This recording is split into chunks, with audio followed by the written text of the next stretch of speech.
When we're graphing parabolas and we're looking at values that have a in front of the x squared, what we're going to do is we're going to look at this using a table of values, and I'm going to go through a couple of examples, and then we're going to look at what happens with the negatives. We'll make some generalizations and we'll do a few questions.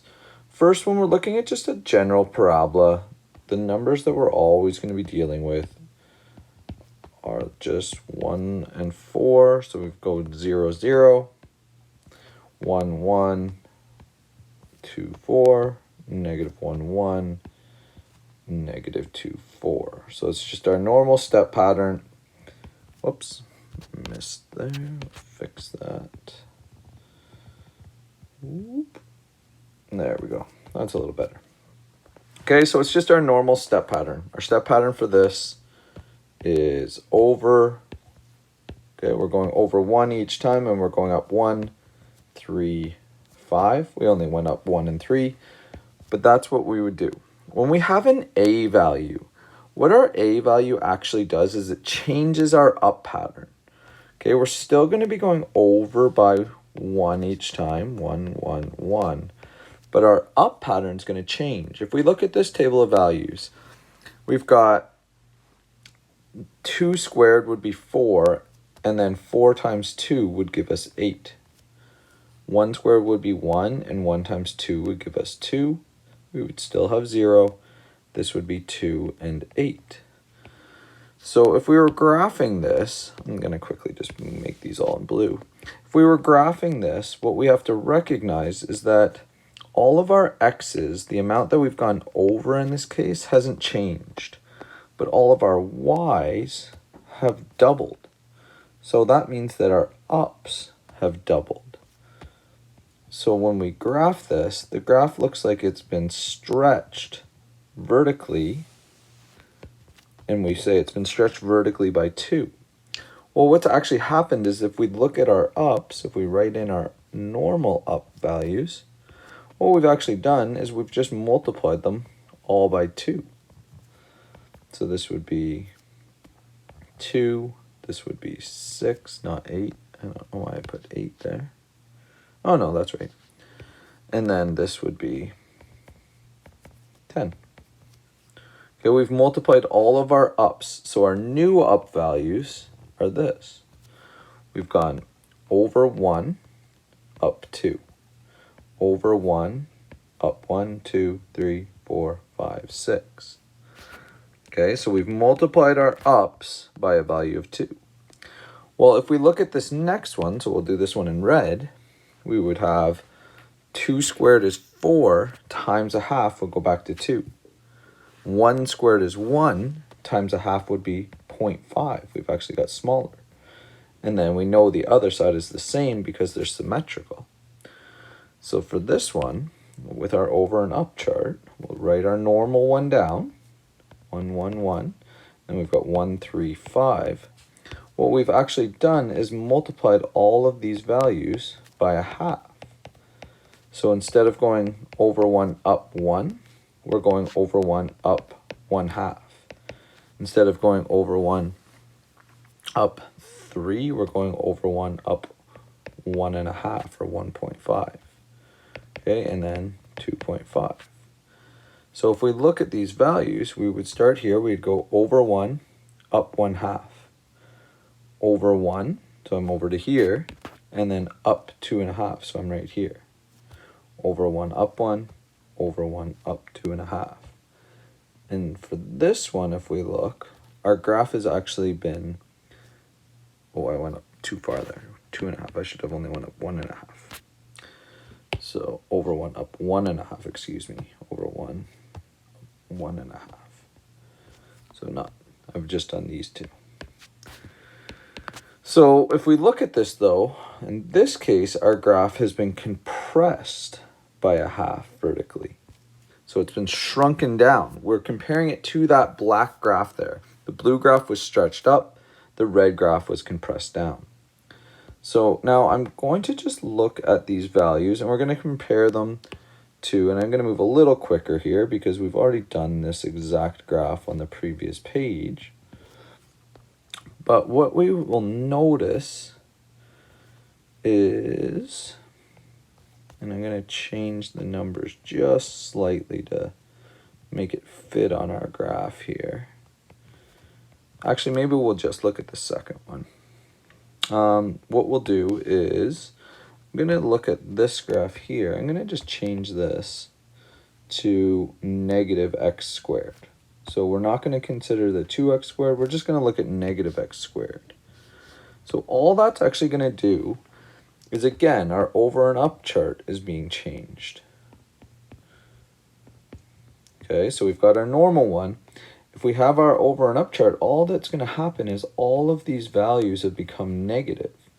So instead of going over 1 up 1, we've now gone over 1 down 1. So really what we've done is just multiplied by negative 1.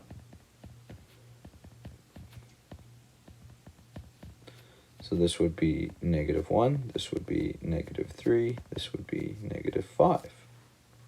So if we were graphing this one, and I'll make this one in blue, we'd start at 0, 0, we'd go over 1 down 1. We'd go over 1 down 3, over 1 down 1, over 1 down 3. Okay, so it's going to look like that.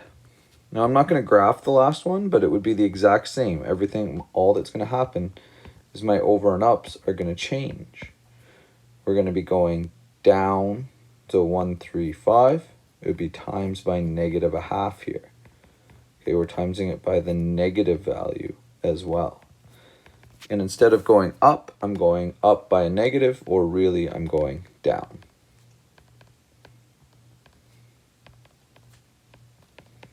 Okay, it looks like that. All right, so in general, if we have, I'll do it in two different colors actually.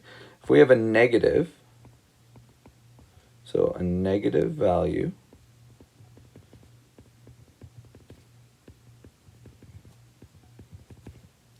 flips the graph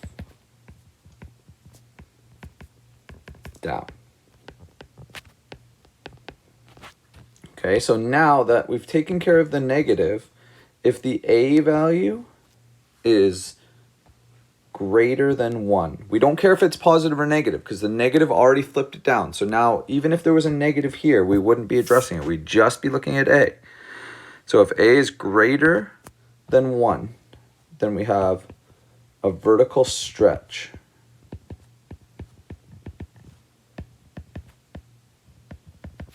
It's stretching the graph up by a.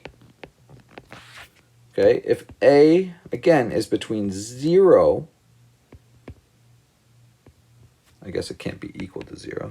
If a is between 0 and 1, okay, we have a vertical compression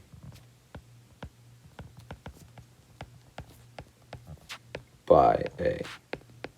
Okay, and the sign doesn't matter because the sign just flips the graph. It makes all of our ups downs. So we don't care about the sign. So we don't think about it relative to the a value. We only care about if it's between 0 and 1 or if it's bigger than 1.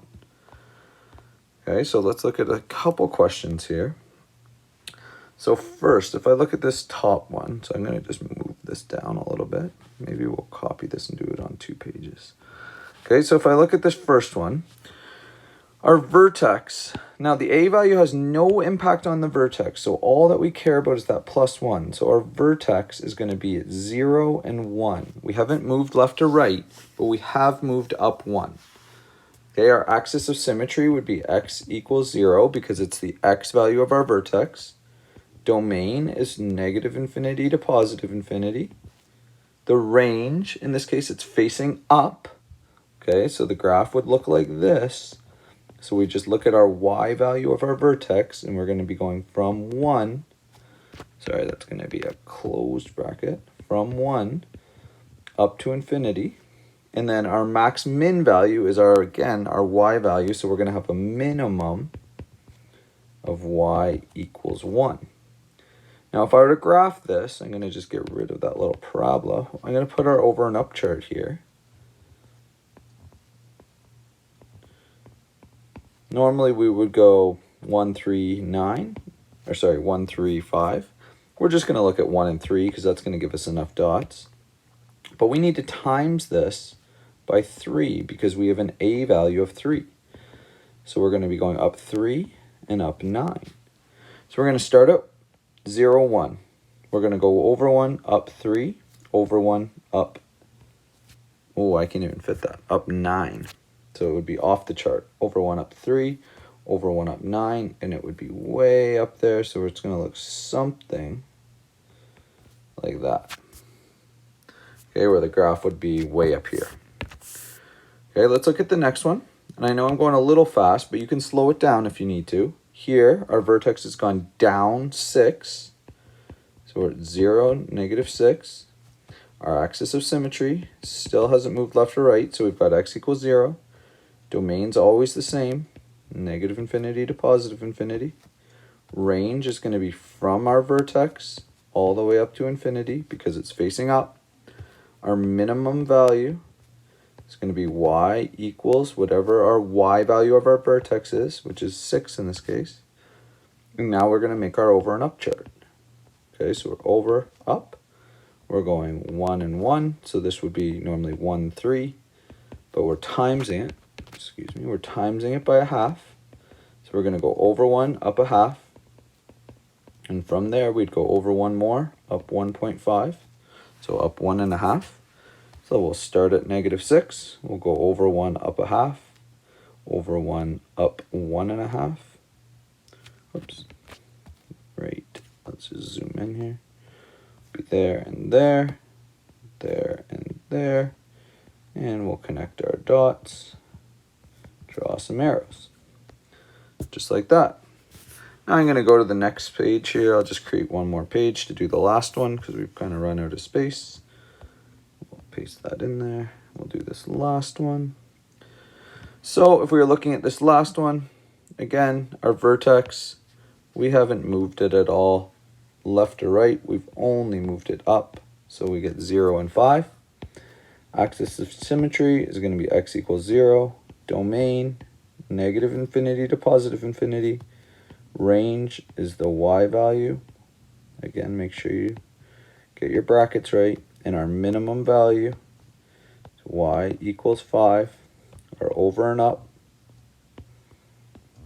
is going to be 1 and 1. It would be 1 and 3. But this time we're timesing it by -4. So we're going over 1, up -4, or down 4. Then we're going down 12 here. So we should have space to fit these. Starting at, oh, not 6, but 5. Oh, yeah, it is. I just wrote these down wrong. So this should be 5. I'm looking at the wrong question. 5 and 5. It is 5. Mixing two questions up. So we go over 1, down 1. And then, oh, we just run out of space. Over 1, down 12. Which we can go down 11, so I'm going to just imagine that it's right there. Over 1, down 4, over 1, down 12. That's not the same as the other side, but you get the idea. And we connect our dots. And then we put our arrows. And that's all there is to it.